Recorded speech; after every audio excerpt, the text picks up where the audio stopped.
We are Sorted, a group of mates who have your back when it comes to all things food. From cooking battles to gadget reviews And it's not worth it. and cookbook challenges to a midweek meal packs app.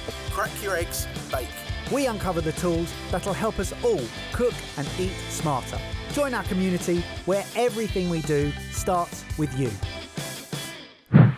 Hey, welcome to another Fridge Cam. Now, according to Google Trends, the UK has been trending as most popular for veganism in 2020, ahead of countries like Australia and New Zealand. So we thought, why not take one of our favourite dishes, fish and chips, and challenge James to come up with a vegan version. Now, James, you have been experimenting with just that. Yep. Talk us through it. We're going to experiment with a couple of really popular fish substitutes, aubergines and banana blossom, which I'm not sure you guys have had. And then we're going to make the sauce, a vegan version of tartar sauce, and then we're going to accompany it with the normal chips and mushy peas. Sounds decent. Where are we starting? We're starting with the aubergine. We're going to blitz seaweed, two different types, dulse and nori, with a couple of teaspoons of salt. And this is going to go over our aubergines for 5 to 6 hours. Whoa! It's basically just like drawing out the moisture from the aubergine. I'm intrigued by the curing process because when you cook aubergine, it can be very slimy and wet. And I imagine this curing is going to get past some of that. Yeah, I say cure. It's really just like leaving it in salt for a bit so that it draws out the moisture. And I think it is exactly that. It's like, so it's not slimy. You say not really fishy, but definitely umami. It's a great flavour. Just gonna turn them over. We started by kind of experimenting here a little bit with banana blossom, but we just didn't really like it. So we're gonna try it today. And I'm not 100% sure because I've never tried banana blossom fish and chips. Whether we got it wrong or whether I just don't think it's as good. This goes in the fridge for 6 hours, so I'm gonna grab one that we did earlier. There we go. So you can see they're a little bit wet. I think the aubergine's got some colour on it because aubergine just colours as soon as you crack it open. Like a banana. Yes.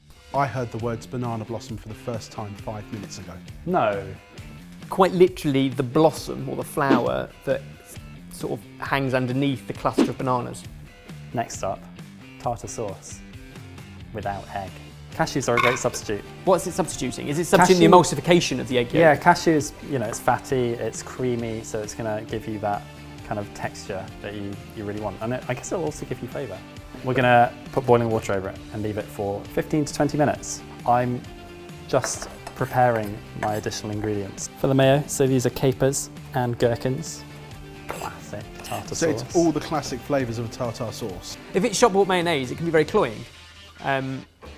So it'll be interesting what the cashew nut does to this.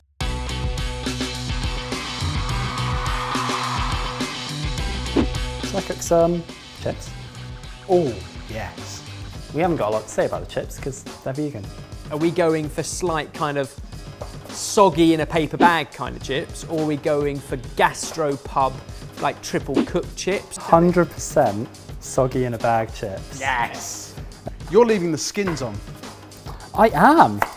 Should I not be? I think typically they would be skin off in a chip shop chip, but I prefer them with skin on. Extra flavour, extra fibre, it's where all the nutrients are. First fry, about 140, 150. So it's not very hot. It's literally just cooking them through. It's one of my favourite phrases. The first fry. It means that there are more fries to come. I'm gonna have to do some batches.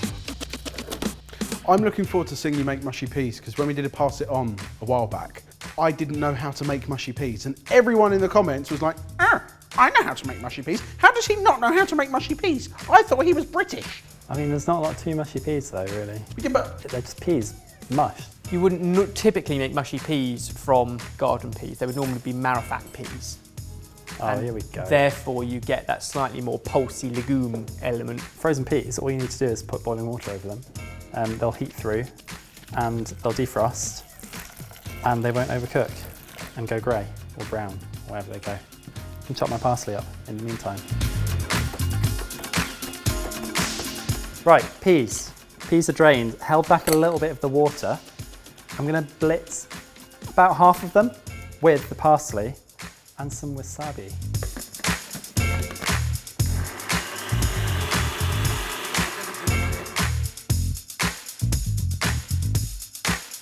Chips are coming out.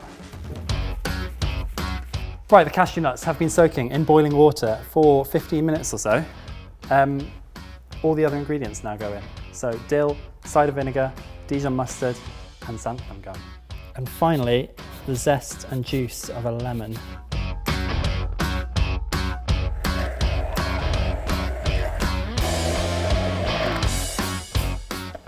It's probably pretty good.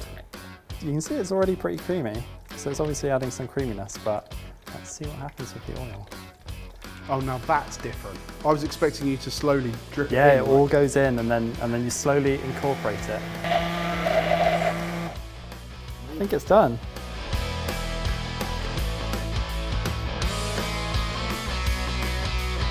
Making good progress, James. Chips round 2, mushy peas done, tartar sauce done, aubergine cured. Last time we did fish and chips, as pass it on, you made the decision to go breadcrumbs. I did. What about today? We're going batter today. I made the decision to go breadcrumbs because I thought it would be easier. Turns out it was not a popular decision. Okay, batter, plain flour, vodka, ginger beer, and baking powder. What's that, like a Moscow Mule? You're going to have to rewind 2 of those steps. Ginger beer, because a lot of beer isn't vegan. And then vodka evaporates very quickly compared to water or other liquid, and so makes the batter a little bit crispier. Just whisking it so it's smooth, but you don't really want to overwork it because it won't be quite as crisp, it'll be a little bit soggy. That's our batter. I hope it works. Chips are going to go back in first, because then we're going to make them soggy. I've got some banana blossom. I've never heard of banana blossom before, so I am intrigued. Common in Southeast Asia, and was originally and traditionally used as a way of adding more veg and fibre into a diet, not as a meat substitute. But it's been kind of picked up here in the US as a good alternative and a good substitute if you're trying to replicate some of the characteristics of fish, for example, because you can see it kind of flakes, the way it forms. I had it many years ago in Thailand. I think I'm just going to keep them as is and pat them dry a little bit and then just dip them and fry them. These look pretty good. Do they? Do they? Look! Oh, yes! There's a problem though, mate.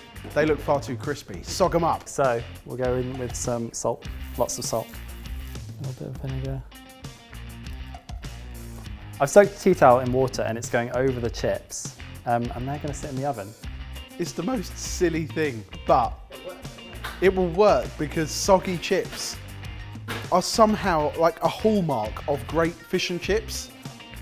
So let's do the aubergine first. So just going to put them through some flour and then put them through the batter. I'm going to season both.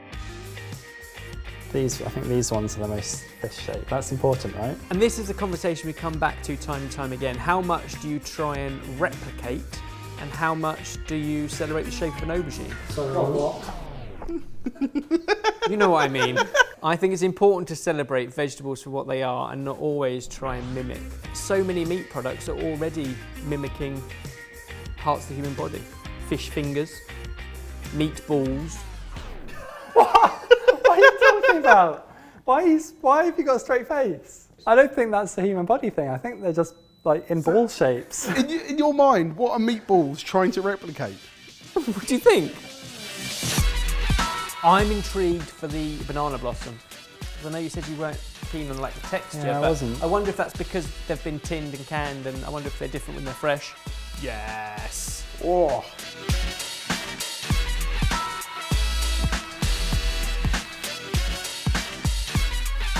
I have some soggy chips. I definitely saw steam. I'm going to start plating up. This feels quite mayo-y. So much more vibrant than using the marrow fat peas. I'm going to go chips on the other side.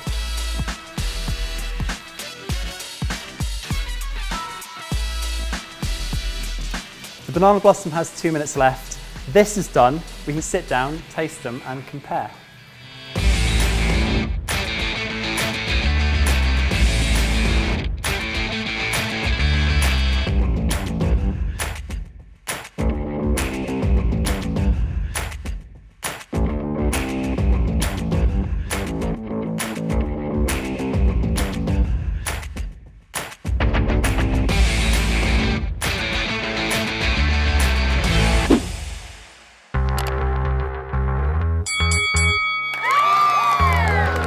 Good job, James.